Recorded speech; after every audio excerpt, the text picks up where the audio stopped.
ছোটবেলার কিছু কিছু জিনিস থাকে যেটা আজীবন মনে থাকে। অনেক ছোটবেলার হলেও সেই স্মৃতি মানুষ কখনোই ভোলে না। বড় হয়েও সেটা যেন বারবার মনের মধ্যে ফিরে আসে। আমি যখন ছোট ছিলাম, অনেক ছোটবেলায় আমার দাদু তখন বেঁচে ছিলেন।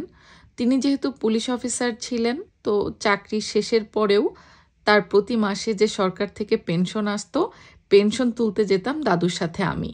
দাদু একটু মুরব্বি হয়ে যাওয়াতে দাদু আমাকে সাথে করে নিয়ে যেত। তো রিকশায় করে যখন পেনশন তুলতে যেতাম, দাদুর সাথে অনেক চুক্তি আবদ্ধ হতাম। কেমন?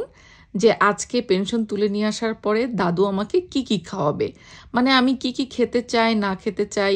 তো প্রতি মাসের দাদুর ওই পেনশন তোলার 5 তারিখটা এরকমটাই ছিল। সেদিন দাদু আমাদের বাড়ির ঠিক সামনের পাড়ার মোড়ে একটা হোটেল ছিল। হোটেলের নাম ছিল হচ্ছে রাশেদের হোটেল। তো সেই রাশেদের হোটেলে সকালে আমরা নাস্তা করতাম। মানে খুব সকালের দিকে যখনই পোস্ট অফিস খুলতো তখনই আমরা যেতাম দাদুর পেনশনটা উঠাতে। এবং যেদিন ওই বেতন তোলার দিন থাকতো, ওই দিন পেনশন তুলে নিয়ে এসেই দাদু হচ্ছে ওই রাশেদের হোটেলে আমাদেরকে সকালে নাস্তা করাতো। আমাদেরকে বলতে আমি, আমার ছোট ভাই বা আর কাজিন যদি কেউ থাকতো, তারা সবাই মিলে আর কি দাদুর সাথে নাস্তা করতাম। তো নাস্তায় কিন্তু অনেক রকমের আইটেম থাকতো হোটেলের। তার মধ্যে আমার সবথেকে পছন্দের ছিল হচ্ছে এই ডিম পরোটা। যদিও বিশ্বাস করেন, ঘরে যতই বানাই না কেন, কেন জানি মনে হয় এখনও ছোটবেলায় সেই রাশেদের হোটেলের ডিম পরোটার স্বাদই অন্যরকম। আসলে হোটেলে সকালে গরম গরম ভাজা পরোটা, ডিম ভাজা, আবার হোটেলে দেখবেন একটা লাবড়া সবজি করে, সেই একদম পাতলা ঝোলঝোল টাইপের এই সবজিটা হয়। আবার কোনো কোনো হোটেলে একটু ঘন সবজিও করে।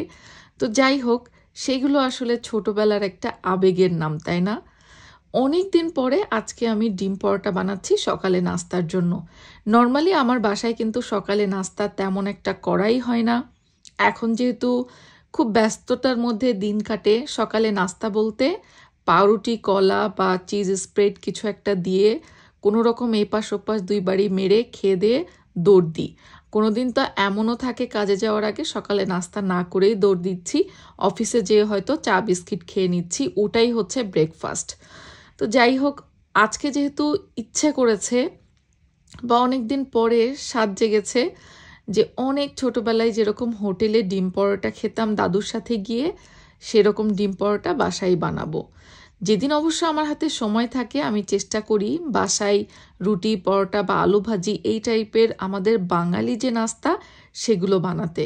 তবে সত্য কথা বলতে ইংল্যান্ডে আসার পরে সকালে এরকম আয়েশ করে নাস্তা আমাদের খুব কম দিনই করা হয়।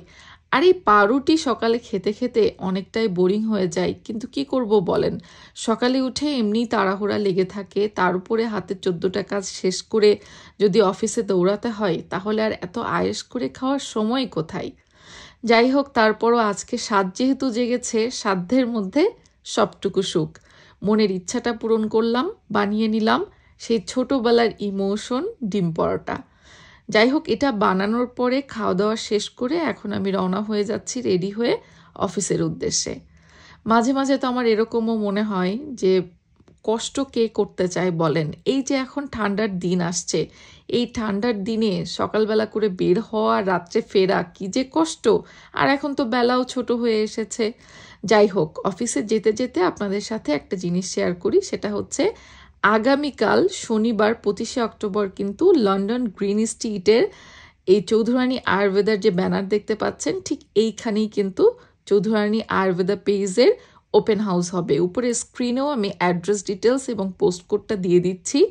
যারা চৌধুরানী আয়ুর্বেদার সকল ধরনের হার্বাল প্রোডাক্টসগুলো নিজে দেখে বুঝে কিনতে চান, তারা চলে আসতে পারেন আগামীকাল 25শে অক্টোবরের ওপেন হাউসে। আমিও থাকবো আপনাদের সাথে, আর চৌধুরানী আয়ুর্বেদা পেজের ওনার আফিয়া আপু থাকবেন। তার কাছ থেকে বুঝে আপনার স্কিনের ধরন অনুযায়ী প্রোডাক্ট কিনে নিতে পারবেন আগামীকালকের ওপেন হাউসে। তো দেখা হচ্ছে লন্ডনের আপুদের সাথে আগামীকালকে ইনশাল্লাহ।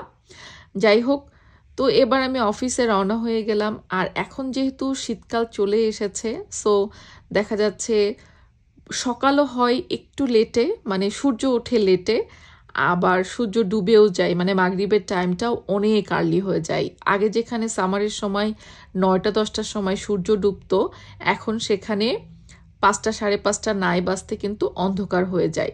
তার মানে কত ঘন্টা টাইম কমে এসেছে। আর নেক্সট উইক থেকে তো আবার ডে লাইট সেভিংসও 1 ঘন্টা দিয়ে দিবে। তো সেক্ষেত্রে বাংলাদেশের সাথে কিন্তু ইউকের সময়ের ডিফারেন্সটা হবে 6 ঘন্টা, যেটা সামার টাইমে থাকে 5 ঘন্টা। তো নেক্সট উইক থেকে ডে লাইট সেভিংস দিলে বাংলাদেশের থেকে 6 ঘন্টা টাইম ডিফারেন্স হয়ে যাবে ইউকের। তো যাই হোক, বাংলাদেশে আসলে ফোনে কথা বলাটা এখন অনেক বেশি মানে টাইমিংয়ে মেলে না।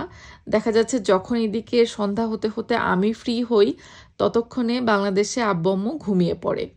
তো এই জন্য অনেক দিনই দেখা যাচ্ছে যে আব্বু আম্মুকে ফোন দিলেও তারা ঘুমিয়ে পড়েছে, ধরতে পারে না, বা তারা যখন আমাকে ফোন দিচ্ছে তখন হয়তো আমি অফিসের কাজে ব্যস্ত। আসলে ছেলেমেয়েরা বড় হয়ে গেলে নিজের কাজের জন্য যখন দূর দূরান্তে থাকে, বাবা মার তখন কতটা একা হয়ে যেতে হয় না। মাঝে মাঝে আমি আব্বু আম্মুর কথা চিন্তা করি আর আমাদের ফিউচার ভাবি যে কোনো এক সময় আমাদেরও হয়তো এরকমই হবে। আমাদের সন্তানেরাও আসলে কর্মব্যস্ততায় হয়তো এদিক সেদিক চলে যাবে, কে কোথায় থাকবে, আসলে আল্লাহ তাআলা কার রুটি রুজি কোথায় লিখে রেখেছে আমরা কেউ জানি না। অনেক সময় আমরা বলি আমি হলে জীবনেও এটা করতাম না, আমি হলে জীবনেও অমুক জায়গায় যেতাম না। এসব কথা আসলে একদমই ভুল কথা। কারণ রিজিকের মালিক আল্লাহ। কে কোথায় থাকবে, কার রিজিক কোথায় আছে, এটা আসলে আমি আপনি নির্ধারণ করার কেউ না। আমার কাছে মনে হয় কি জানেন, এই যে ধরেন যে আমি আপনি কোনো সিদ্ধান্ত নিচ্ছি যে আজকে অমুক জায়গায় যাব, অমুকখানে থাকব, এই জিনিসটাও না আমাদের নিজের কোনো সিদ্ধান্ত না। আল্লাহ তাআলা চেয়েছেন বিধায় হয়তো মানুষ সেখানে চলে যায়। আমার কাছে তো এরকমটাই মনে হয়। ওই যে কথায় আছে না, মৃত্যু লিখা থাকলে সুদূর চীনেও মানুষ পায়ে হেঁটে চলে যায়। এটা কিন্তু একটা দার্শনিক কথা, বাট এই কথার পেছনে কিন্তু মানে ধার্মিক অনেক ব্যাখ্যা রয়েছে। আসলেও কিন্তু তাই। এই যে কত সময়ই বলি না যে হ্যাঁ আমার নিজের সিদ্ধান্তে আমি বিদেশ পাড়ি দিলাম, এ করলাম তা করলাম, বাট আসলেও কি আসলে কথাটা সত্য? আমার কাছে তো মনে হয় যে আল্লাহ চেয়েছেন যে হ্যাঁ তোমার রুটি রুজি ওইখানে লেখা আছে, অতদিনের জন্য লেখা আছে, তোমাকে ওখানে যেতেই হবে। অনেক আধ্যাত্মিক কথাবার্তা বলে ফেললাম, তাই না? মাঝে মাঝে আমিও যখন চিন্তা করি যে আব্বু আম্মুকে অনেক বেশি মিস করি, তখন এসব কথা অনেক ভাবি। ইনশাল্লাহ আবার সময় সুযোগ করে বাংলাদেশ আসবো খুব শীঘ্রই। আসলে বাংলাদেশে যেতে যত প্লেনের খরচ, বাবারে বাবা, যদি প্লেন ফেয়ারটা একটু কম হতো তাহলে হয়তো আমি প্রতি বছরে বছরেই বাংলাদেশে যেতাম। আর আমাদের তো এখন 3 জন বাংলাদেশ থেকে এসে হয়ে গিয়েছি 4 জন। সো 4 জনের প্লেন ফেয়ার প্রতি বছরে বছরে বেয়ার করা আমার পক্ষে তো বাবু সম্ভব না।